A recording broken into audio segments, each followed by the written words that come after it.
প্রধান উপদেষ্টার সঙ্গে দুই দলের বৈঠক, গণভোটে জুলাই সনদের বৈধতা চায় জামায়াত, বাস্তবায়ন প্রক্রিয়া দেখে স্বাক্ষরের ঘোষণা এনসিপি। অন্তর্বর্তী সরকারকে তত্ত্বাবধায়কের মুডে যাওয়ার পরামর্শ বিএনপির, বরাবরের নিরপেক্ষ ভূমিকায় সরকার, বললেন আইন উপদেষ্টা। কোনো চাপের কাছেই নথি স্বীকার করবে না কমিশন, বললেন সিইসি। দায়িত্ব পালনে ইউনোদের কঠোর হওয়ার নির্দেশ। এবং গুম খুনের 3 মামলায় কারাগারে 15 সেনা কর্মকর্তা, শেখ হাসিনার মামলার যুক্তিতর্ক শেষ, রায়ের তারিখ ঘোষণা কাল।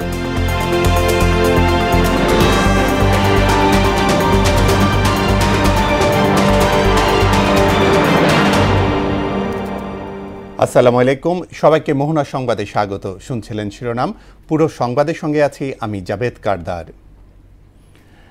প্রধান উপদেষ্টা প্রফেসর মোহাম্মদ ইউনূসের সঙ্গে বৈঠক করেছেন জামাতে ইসলামী ও এনসিপির প্রতিনিধি দল। বৈঠক শেষে জামাতে নায়েবে আমির সৈয়দ আবদুল্লাহ মোহাম্মদ তাহের বলেন, বিশেষ আদেশ ও গণভোটের মাধ্যমে জুলাই সনদ বৈধতা পাবে, কিন্তু বাস্তবায়ন না হলে সবকিছুই বিফলে যাবে। জাতীয় নির্বাচনের দিনে গণভোট হলে ভবিষ্যতে আইনি জটিলতায় তৈরি হবে বলেও মন্তব্য করেন আবদুল্লাহ মোহাম্মদ তাহের। এর আগে প্রধান উপদেষ্টার সঙ্গে বৈঠক শেষে এনসিপির আহ্বায়ক নাহিদ ইসলাম বলেন, জুলাই সনদের বাস্তবায়ন প্রক্রিয়া নির্ধারণ হওয়ার পরই সই করবে তার দল। জুলাই সনদ অনুযায়ী এই সরকারের তত্ত্বাবধায়ক সরকার হওয়ার সুযোগ নেই বলেও মন্তব্য করেন তিনি। সংসদের একটা গাঠনিক ক্ষমতা থাকবে, যার ফলে তারা একটি সংস্কারকৃত একটি নতুন সংবিধান তৈরি করবে। এই পুরো প্রক্রিয়ার সাথে যদি সরকার ঐকমত্য কমিশন সুপারিশ দিবে, সরকার সেই অনুযায়ী কি সিদ্ধান্ত নেয় সেটার উপর নির্ভর করে আমরা জুলাই সনদে স্বাক্ষরের বিষয়টি বিবেচনা করব। সনদের মাঝে যেগুলো আগামী নির্বাচন সংশ্লিষ্ট সেগুলোকে আগেই পাস করিয়ে তার ভিত্তিতে নির্বাচন দেওয়া, সেটা হচ্ছে ইম্পর্টেন্ট। আমাদেরকে এটা বলা হয়েছে যে এটা যে সমস্ত পয়েন্টে আপনারা একমত হয়েছেন সেগুলো নিয়েই সনদ, এটা সাইন করুন। ইমপ্লিমেন্টেশনের ব্যাপারে আমরা আপনাদের সাথে একমত হয়েই সেটা আমরা করব। শ্রমিকদের সুরক্ষায় আইএলওর 3টি কনভেনশনে স্বাক্ষর করেছে অন্তর্বর্তী সরকার। বিকেলে প্রধান উপদেষ্টা প্রফেসর মোহাম্মদ ইউনূসের উপস্থিতিতে কনভেনশনে 3টি অনুসমর্থন পত্রে স্বাক্ষর করেন শ্রম ও কর্মসংস্থান উপদেষ্টা। শ্রমজীবী মানুষের অধিকার আদায়ে দিনটিকে স্মরণীয় বলে উল্লেখ করেন ডক্টর ইউনূস। কনভেনশনে উঠে আসা অধিকারের বিষয়গুলো শ্রমিকদের কাছে পৌঁছে দেওয়ার আহ্বান জানিয়ে তিনি বলেন, এক্ষেত্রে সবার মধ্যেই সচেতনতা জরুরি। সই করলে আমাদের কাজ শেষ হলো না, শুরু হলো মাত্র কাজে সেই করে বাস্তবায়ন করেন। কাগজে লিখে দিলাম এই অধিকার তোমার, তারপরে ফিরে গেলে কোনো অধিকার আসে না। অধিকার কিন্তু কাগজে লেখাটা খুব গুরুত্বপূর্ণ জিনিস, আমি হালকাভাবে নিচ্ছি না। ওইটা কাগজে একবার সই স্বাক্ষর হলে তখন এটা দাবি আসে যে আপনি তো সই রাজি হয়েছেন, সই স্বাক্ষর করেছেন, আন্তর্জাতিক প্রতিষ্ঠানের সঙ্গে ওয়াদা করেছেন, তাদের সঙ্গে সই করেছেন, আপনাকে এগুলো পালন করতে হবে। অন্তর্বর্তী সরকারকে এখন থেকেই তত্ত্বাবধায়কের মুডে যেতে হবে বলে মন্তব্য করেছেন বিএনপি স্থায়ী কমিটির সদস্য আমির খসরু মাহমুদ চৌধুরী। আর দলটির সিনিয়র যুগ্ম মহাসচিব রুহুল কবির রিজভী বলেন, ফ্যাসিবাদের সহযোগীদের প্রশাসনিক পদে বহাল রেখে সুষ্ঠু নির্বাচন সম্ভব নয়। রাজধানীতে আলাদা অনুষ্ঠানে এইসব কথা বলেন তারা। তানজিদ ভূঁইয়ার প্রতিবেদন। স্বাধীনতা সার্বভৌমত্ব রক্ষায় আসন্ন নির্বাচনের গুরুত্ব শীর্ষক আলোচনা সভার আয়োজন করে মুক্তিযোদ্ধা দল। আওয়ামী ফ্যাসিস্টের বিরুদ্ধে সবাইকে ঐক্যবদ্ধ থাকার আহ্বান জানান বক্তারা। আমরা চাই যে একটা সুষ্ঠু অ্যাকাউন্টেবল নির্বাচন যেন এই সরকার আমাদের উপহার দেয় এবং মানুষ তাদের কাছে এটাই প্রত্যাশা করে। জিয়াউর রহমানের ডাকে যুদ্ধে গিয়েছিলাম, বাড়ি ঘরের কথা, নিজের ঘরের কথা চিন্তা করি নাই। স্বৈরাচারকে বৈধতা দেয়া দলগুলোই এখন গণতন্ত্রের ছবক দিচ্ছে বলে অভিযোগ করেন বিএনপির চেয়ারপারসনের উপদেষ্টা মোয়াজ্জেম হোসেন আলাল। কারো প্রতিজ্ঞা ছিল না যে নির্বাচনে যাব, সেই প্রতিজ্ঞা ভঙ্গ করে শেখ হাসিনা এবং জামাতের তৎকালীন নেতারা 1986-তে নির্বাচনে গিয়ে এরশাদকে বৈধতা দিয়েছেন। অন্তর্বর্তী সরকারকে তত্ত্বাবধায়কের ভূমিকায় যাওয়ার পরামর্শ দিয়ে সরকারের ভেতরে থাকা বিতর্কিতদের সরানোর দাবি জানালেন আমির খসরু মাহমুদ চৌধুরী। সরকারের যে চরিত্র সেটা কনস্টিটিউশনে, সংবিধানে বলা আছে কেয়ারটেকার সরকার কিভাবে পরিচালিত হবে, সেটা সংবিধানে বলা আছে পরিষ্কারভাবে। সুতরাং এই সরকারকে যেহেতু তারাই কেয়ারটেকার সরকারের ভূমিকা পালন করবে আগামী নির্বাচনে। দেশের জনগণই ভূ রাজনৈতিক কৌশল নির্ধারণ করবে বলেও জানান তিনি। আমার ভূ রাজনৈতিক যে কৌশল হবে সেটা আমাদের দেশ আমরা নির্ধারণ করব, কারো কথা মতো সেই সিদ্ধান্ত নেওয়া যাবে না। পরস্পরের প্রতি স্বার্থ রক্ষা করে আমাদের সম্পর্ক হবে। আমাদের দেশের অভ্যন্তরীণ কার্যক্রমে কারো হস্তক্ষেপ গ্রহণ করা হবে না।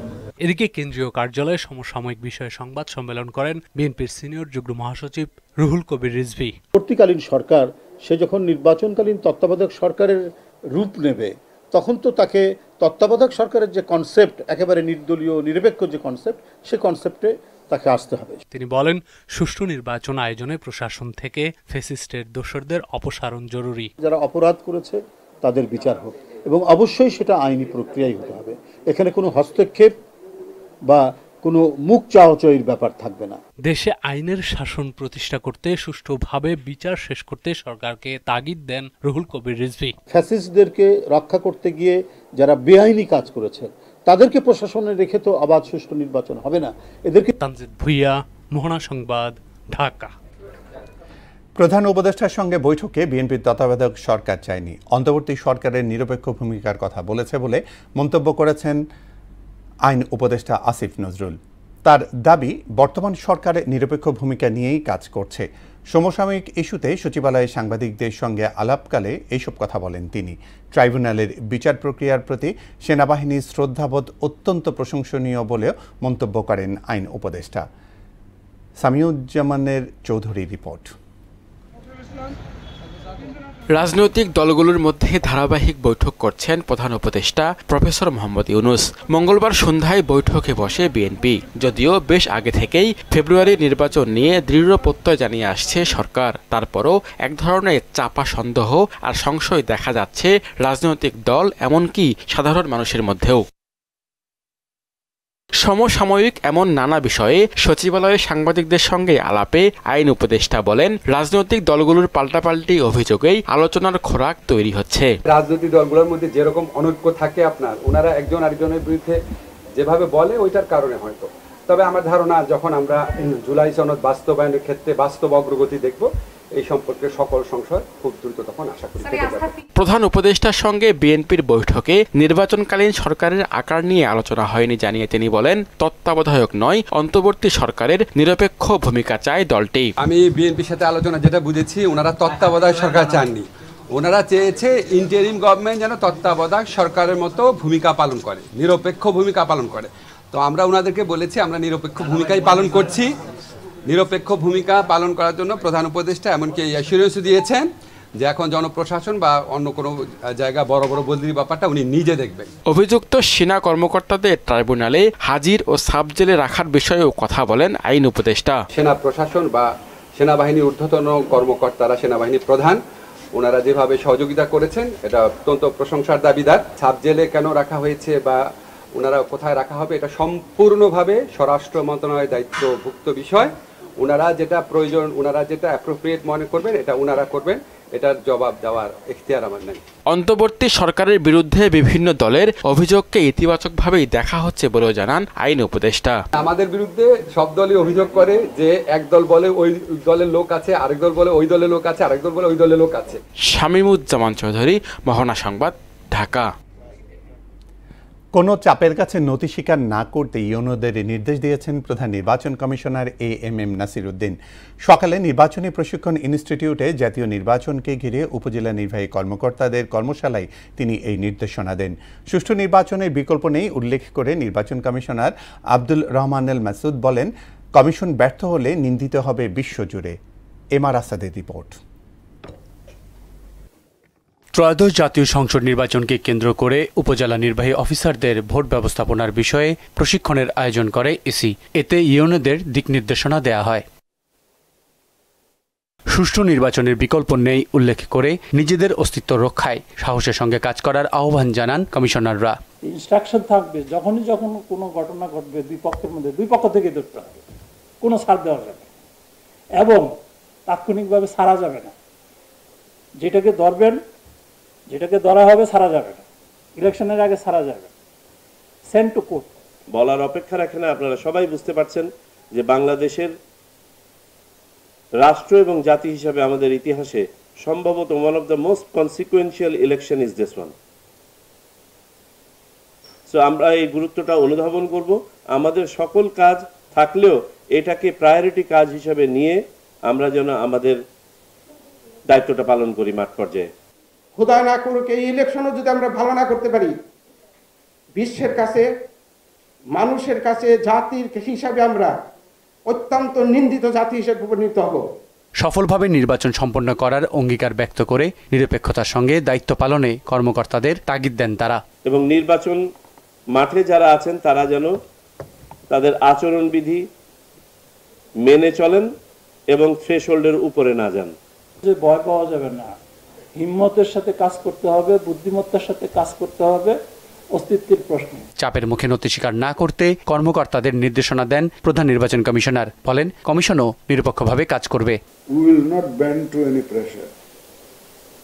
সেটা আমি এই মেসেজটা আপনাদের কাছে ডিসেমিনেট করতে চাই। আপনারাও কোনো প্রেশারের কাছে নতি স্বীকার করবেন না, কোনো চাপের কাছে নতি স্বীকার করবেন না। আইনের প্রতি শ্রদ্ধাশীল থেকে কাজ করতে সবার প্রতি আহ্বান জানান সিইসি। আমরা চাই সর্বস্তরে সবাই আমরা আইন মেনে চলব, আইনের প্রতি শ্রদ্ধাশীল থাকব। MR আসাদ, মোহনা সংবাদ, ঢাকা। মানবতাবিরোধী অপরাধের 3 মামলায় 15 সেনা কর্মকর্তাকে গ্রেফতার দেখিয়ে কারাগারে পাঠানোর নির্দেশ দিয়েছেন আন্তর্জাতিক অপরাধ ট্রাইব্যুনাল। বুধবার বিচারপতি মোহাম্মদ গোলাম মুর্তজা মজুমদার নেতৃত্বাধীন 3 সদস্যের ট্রাইব্যুনাল 1 এই আদেশ দেন। এদিকে জুলাই আগস্টে সংঘটিত মানবতাবিরোধী অপরাধ মামলায় শেখ হাসিনা সহ 3 জনের পক্ষে যুক্তিতর্ক উপস্থাপন শেষ হয়েছে। এই মামলার রায়ের তারিখ ধার্য হবে কাল। মেজবা রহমানকে সঙ্গে নিয়ে উষা ফেরদৌসের রিপোর্ট। আওয়ামী লীগের শাসনামলে বিরোধী মত দমনে গুম, খুন ও নির্যাতনের ঘটনায় মানবতা বিরোধী অপরাধের 2 মামলায় প্রসিকিউশনের আনুষ্ঠানিক অভিযোগে 15 সেনা কর্মকর্তাকে ট্রাইব্যুনালে হাজির করা হয়। কড়া নিরাপত্তায় ঢেকে দেওয়া হয় ট্রাইব্যুনাল এলাকা। সকাল 7টার পরে বিশেষ প্রিজন ভ্যান থেকে নামানো হয় অভিযুক্ত সেনা সদস্যদের। সেনা কর্মকর্তাদের মধ্যে major general, 6 brigadier general, 4 colonel, 3 lieutenant colonel এবং 1 মেজর রয়েছেন। পরে চিফ প্রসিকিউটর তাজুল ইসলাম জানান, অভিযুক্তদের গ্রেপ্তার দেখিয়ে কারাগারে পাঠানোর নির্দেশ দেন ট্রাইব্যুনাল। তবে তারা কোন জেলে থাকবেন তা কারা কর্তৃপক্ষ সিদ্ধান্ত নেবে বলেও জানান তিনি। তাদেরকে গ্রেপ্তার দেখিয়ে কারাগারে প্রেরণের নির্দেশ দেওয়া হয়েছে এবং এই মামলায় শেখ হাসিনা সহ জেনারেল তারিক সিদ্দিকী সহ যে সমস্ত আসামি পলাতক আছেন তাদের বিরুদ্ধে পত্রিকায় বিজ্ঞপ্তি দিয়ে হাজির হওয়ার জন্য নির্দেশ দেওয়া হয়েছে। তাদেরকে কাস্টডিতে প্রেরণের নির্দেশ দেওয়া হয়েছে। কাস্টডিতে প্রেরণ মানে হচ্ছে কারা কর্তৃপক্ষের অধীনে তারা চলে যাবেন। অন্যদিকে আসামি পক্ষের আইনজীবী ব্যারিস্টার M সারোয়ার হোসেন জানান, জুলাই অভ্যুত্থানে সংগঠিত অপরাধের প্রকৃত অপরাধীরা পালিয়ে গেছে। আইনের প্রতি শ্রদ্ধাশীল হয়ে সেনা কর্মকর্তারা আদালতে আত্মসমর্পণ করেছে বলে দাবি করেন তিনি। তারা তো পালায় নাই, একজন সুনাগরিক হিসাবে, মোরওভার সেনাবাহিনী অফিসার হিসেবে তারা আইনের প্রতি শ্রদ্ধাশীল হয়ে তারা নিজেরাই আত্মসমর্পণ করেছে। এটা প্রক্রিয়াগত কারণে তাদেরকে দেখানো হয়েছে তারা গ্রেপ্তার হয়েছে, আসলে তারা গ্রেপ্তার হয়নি। ইতোমধ্যে আসামিদের জামিন আবেদন সম্পূর্ণ হয়েছে উল্লেখ করে সারোয়ার হোসেন জানান, তাদের ক্যান্টনমেন্টের সাব জেলে পাঠানোর আবেদন মঞ্জুর হয়েছে। তবে চাকরি থেকে অব্যাহতির বিষয়টি এদের জন্য প্রযোজ্য নয় বলে উল্লেখ করেন তিনি। 3টি আবেদন প্লেস করেছি, একটি জামিন আবেদন, একটি কমিউনিকেশন প্রিভিলেজ যাতে সাব জেলে রাখা হয়, কিন্তু সাব জেলে রাখাটা আমাদের আবেদনটা প্রেস করতে হয়নি এই কারণ এটা অ্যাডমিনিস্ট্রেশন অফ দ্য জেল, তাদেরকে সাব জেলেই রাখা হবে। আওয়ামী লীগের শাসনামলে গুম নির্যাতনের 2টি মামলায় পরবর্তী শুনানি আগামী 20 অক্টোবর এবং গণ অভ্যুত্থান চলাকালীন রাজধানীর রামপুরা ও বনশ্রী এলাকায় সংগঠিত মানবতা বিরোধী অপরাধের অপর মামলার শুনানি আগামী 5 অক্টোবর নির্ধারণ করে ট্রাইব্যুনাল। এদিকে জুলাই আগস্টে সংগঠিত মানবতা বিরোধী অপরাধ মামলায় শেখ হাসিনা সহ 3 জনের পক্ষে যুক্তিতর্ক উপস্থাপন শেষ হয়েছে। বৃহস্পতিবার এ মামলার রায়ের তারিখ ধার্য হবে। উষা ফেরদৌস, মোহনা সংবাদ, ঢাকা। দেশে কোনোভাবেই থামছে না ডেঙ্গুর সংক্রমণ। মৌসুম পেরিয়ে গেলেও দিন দিনই বাড়ছে আক্রান্তের সংখ্যা। এ নিয়ে 2 সিটি কর্পোরেশনের উপর ক্ষোভ জানান আক্রান্তরা। তবে এটি নির্মূলে চেষ্টা ত্রুটি নেই বলে দাবি করছে ডিএনসিসি। আর ডেঙ্গু নিয়ন্ত্রণে সবাইকে সচেতন হওয়ার পরামর্শ দিলেন সরওয়ার্দী হাসপাতালের পরিচালক। সুরাইয়া মুন্নি রিপোর্ট। রাজধানী সহ সারা দেশে প্রতিদিনই বাড়ছে ডেঙ্গু আক্রান্তের সংখ্যা, একই সঙ্গে বড় হচ্ছে প্রাণহানির তালিকা। ডেঙ্গু উপসর্গ নিয়ে হাসপাতালের দাঁড়ে দাঁড়ে ঘুরছেন আক্রান্তরা। এ নিয়ে কর্তৃপক্ষের উদাসীনতাকে দায়ী করেন তারা। এছাড়া হাসপাতালে নানা হয়রানির অভিযোগও করেন ভুক্তভোগীরা। হাত পা একটু ব্যথা আর গিরে গিরে এগুলো ব্যথা আর জ্বর সারে আবার ওঠে। আমাদের এলাকায় যেগুলো আছে নতুন করে রাস্তা কাটতেছে, যার কারণে রাস্তা সংস্কার ঠিক ওই পানি জমে থাকে, জমার কারণে দেখা যাচ্ছে ডেঙ্গু মশা বাড়তেছে। আবহাওয়া পরিবর্তন হওয়ার কারণে আপনার এখানে যে পরিমাণ রোগী আসতেছে হসপিটালে, দ্বিতীয়ত হচ্ছে এখানে সেবা তো ভালো হচ্ছেই না। আমি 101-এ গেলাম, সেখানে আমাকে প্রায় 1 থেকে 1.5 ঘন্টা লাইনে দাঁড় করানোর পরে আবার বলতেছে আপনাকে 105-এ আসতে হবে। আবার যখন 105-এ আসলাম, 105 আবারও বলতেছে যে আপনাকে 101-এ আবারও যেতে হবে। তাহলে এই যে বারবার তারা মিস ইনফরমেশনগুলো দেয়, তাহলে এই হয়রানিগুলোর জন্য কে দায়ী? ডেঙ্গু নিয়ন্ত্রণে চেষ্টা ত্রুটি হচ্ছে না দাবি করে মশক নিয়ন্ত্রণের সমন্বিত উদ্যোগের বিকল্প নেই বলে জানালেন উত্তর সিটি কর্পোরেশনের প্রধান স্বাস্থ্য কর্মকর্তা। ঢাকা উত্তর সিটি কর্পোরেশন, আপনারা জানেন যে অক্টোবর মাস থেকে হসপিটালে গিয়ে রোগীর প্রকৃত সংখ্যা এবং রোগীর প্রকৃত অ্যাড্রেসটা আমরা বের করছি এবং আমরা প্রত্যেকটা ওয়ার্ডে একটা কুইক রেসপন্স টিম গঠন করেছি। এই রেসপন্স টিমের কাজ হবে ওই ঠিকানা অনুযায়ী রোগীর বাড়ির আশেপাশে ডেঙ্গু মশা নির্মূলে অভিযান চালানো আর নিজ বাড়ির আশপাশ পরিষ্কার রাখা সহ সবাইকে সচেতন হওয়ার পরামর্শ দিলেন সোহরাওয়ার্দী হাসপাতালের পরিচালক। ছাদ বাগানেও যাতে কোনো পানি জমা না থাকে, এটা সময় মতো পরিষ্কার করে ফেলতে হবে। ব্যক্তি পর্যায়ে যখন বাসায় ঘুমাবে মশারি ব্যবহার করবে, অথবা কোনো বাসায় নেটের ব্যবস্থা থাকলে আরও ভালো, যদি পারা যায় এই মসকিটো নেট এবং মশারি ব্যবহার করা, এগুলা খুবই প্রয়োজন। আক্রান্তকে চিকিৎসা নেওয়ার পাশাপাশি প্রচুর তরল খাওয়ার পরামর্শ দেন এই চিকিৎসক। খাবার স্যালাইন বা ইনজেক্টেবল স্যালাইন এগুলো সাফিসিয়েন্টলি আছে। সুরাইয়া মুন্নি, মোহনা সংবাদ, ঢাকা। 15 দিনের মধ্যে অজ্ঞাত লাশের পরিচয় শনাক্ত করে হত্যায় জড়িত 2 জনকে গ্রেফতার করেছে police bureau of investigation PBI. এই ঘটনায় কেরানীগঞ্জ থেকে ছিনতাইকৃত অটোরিকশা উদ্ধার করা হয়েছে বলেও জানিয়েছেন পিবিআই এর ঢাকা জেলার পুলিশ সুপার কুদরতি খুদা। সকালে পিবিআই কার্যালয়ে সংবাদ সম্মেলনে তিনি বলেন, রিকশা চালক জালাল শিকদার হত্যায় জড়িত তারই 2 সহযোগী শেখ নুরু ও মোজাম্মেল মোল্লাকে গ্রেফতার করা হয়েছে। 15 দিনের মধ্যে সম্পূর্ণ কাজ সমাধান করতে পেরেছি এবং এই অপরাধের সঙ্গে ব্যাকওয়ার্ড লিঙ্কে আরও যারা জড়িত আছে তাদেরকেও আমরা প্রাইমারিলি শনাক্ত করেছি। আমরা তাদেরকে পর্যায়ক্রমে গ্রেপ্তার করব এবং আইনের হাতে সোপর্দ করব। চট্টগ্রাম বন্দরে নিউমোরিং কন্টেইনারের টার্মিনালে বিদেশিদের হাতে ইজারা দেওয়ার সিদ্ধান্তের প্রতিবাদে বিক্ষোভ করেছেন শ্রমিক কর্মচারীরা। বুধবার সকালে আগ্রাবাদ মোড়ে এক সমাবেশে সরকারকে সিদ্ধান্ত বাতিলের আহ্বান জানান তারা। সমাবেশ থেকে আগামী 1 নভেম্বর চট্টগ্রাম প্রেস ক্লাবের সামনে অনশন কর্মসূচির ঘোষণা দেন শ্রমিক নেতারা। আগামী 1 নভেম্বর প্রেস ক্লাবের সামনে গণ অনশন হবে। শ্রমিক কর্মচারী জনতা সবাই আমরা থাকবো, আপনারা সবাই থাকবেন গণ অনশনে এবং এখান থেকে পরবর্তী আরো বৃহত্তর কর্মসূচি আসবে। দৈনিক কেনাকাটায় ডিজিটাল পেমেন্ট বাড়াতে আগ্রহ, গ্রাহক সচেতনতা ও অভ্যস্ততা তৈরিতে প্রয়োজন ডিজিটাল লেনদেনের বন্ধন শক্তিশালী করা। পাশাপাশি ডিজিটাল লিটারেসি ও ইন্টারনেট অবকাঠামো উন্নয়নে সমন্বিত উদ্যোগ গ্রহণ জরুরি। এই সুপারিশ ও পরামর্শগুলো উঠে এসেছে সম্প্রতি মোবাইল আর্থিক সেবাদাতা প্রতিষ্ঠান বিকাশ আয়োজিত বন্দরনগরীতে ডিজিটাল পেমেন্ট শীর্ষক আলোচনায়। ডিজিটাল পেমেন্টে গ্রাহকদের উদ্বুদ্ধ করতে গ্রাহকদের বিশেষ ছাড় বা প্রণোদনা দেয়া যেতে পারে বলেও মনে করেন উদ্যোক্তারা।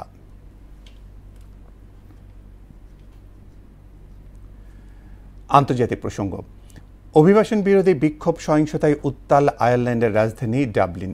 10 বছর বয়সী এক শিশুকে যৌন নিপীড়নের অভিযোগে কেন্দ্র করে শুরু হয় প্রতিবাদ আন্দোলন। পরে তা রূপ নেয় সহিংসতায়। মঙ্গলবার সকালে কয়েক হাজার আন্দোলনকারী জড়ো হয়ে বিক্ষোভ শুরু করলে এক পর্যায়ে পুলিশের সঙ্গে সংঘর্ষে জড়িয়ে পড়েন। এই সময় পুলিশ ভ্যানে আগুন লাগানোর পাশাপাশি আইনশৃঙ্খলা বাহিনীকে লক্ষ্য করে বোতল ও পটকা নিক্ষেপ করে তারা। এদিকে জেনজি বিক্ষোভে উত্তাল পেরু। রাজধানী লিমায় 30 দিনের জরুরি অবস্থা ঘোষণা করেছেন দেশটির অন্তর্বর্তী প্রেসিডেন্ট হোসে জেরি। সাম্প্রতিক বিক্ষোভ ও ক্রমবর্ধমান অপরাধ দমনে এই সিদ্ধান্ত নেওয়া হয়েছে বলে জানান তিনি। উগান্ডায় সড়ক দুর্ঘটনায় 63 জন নিহত হয়েছে। এদিকে নাইজেরিয়ায় একটি জ্বালানি ট্যাঙ্কারে ভয়াবহ বিস্ফোরণে কমপক্ষে 38 জনের মৃত্যু হয়েছে। অন্যদিকে ইথিওপিয়ায় ভয়াবহ ট্রেন দুর্ঘটনায় প্রাণ গেছে কমপক্ষে 15 জনের। কাজী শাহরিনের ডেস্ক রিপোর্ট। উগান্ডার কাম্পালাগুলো হাইওয়েতে দুটি বাসের সংঘর্ষে নিহত হয়েছে 63 জন। এতে আহত হয়েছে আরও অনেকে। দেশটির পুলিশ জানিয়েছে বুধবার সকালে হতাহতের এ ঘটনা ঘটে। নিহতের সংখ্যা আরও বাড়তে পারে বলে শঙ্কা করা হচ্ছে।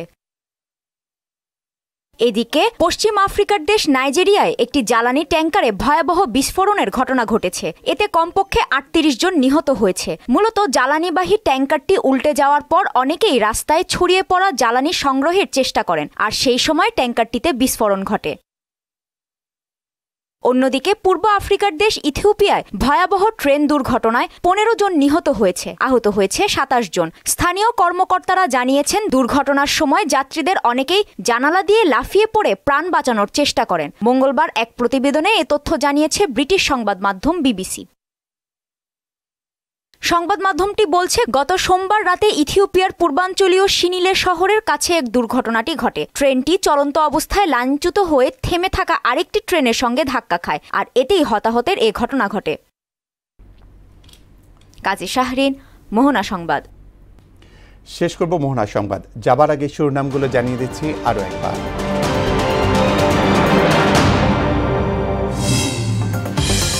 প্রধান উপদেষ্টার সঙ্গে দুদলের বৈঠক। গণভোটে জুলাই সনদের বৈধতা চায় জামায়াত। বাস্তবায়ন প্রক্রিয়া দেখেই স্বাক্ষরের ঘোষণা এনসিপি। অন্তর্বর্তী সরকারকে তত্ত্বাবধায়কের মোডে যাওয়ার পরামর্শ বিএনপির। বরাবরই নিরপেক্ষ ভূমিকায় সরকার, বললেন আইন উপদেষ্টা। কোনো চাপের কাছেই নথি স্বীকার করবে না কমিশন, বললেন সিইসি। দায়িত্ব পালনে ইউএনএদেরও কঠোর হওয়ার নির্দেশ। এবং গুম খুনের 3 মামলায় কারাগারে 15 সেনা কর্মকর্তা। শেখ হাসিনার মামলার যুক্তিতর্ক শেষ, রায়ের তারিখ ঘোষণা কাল।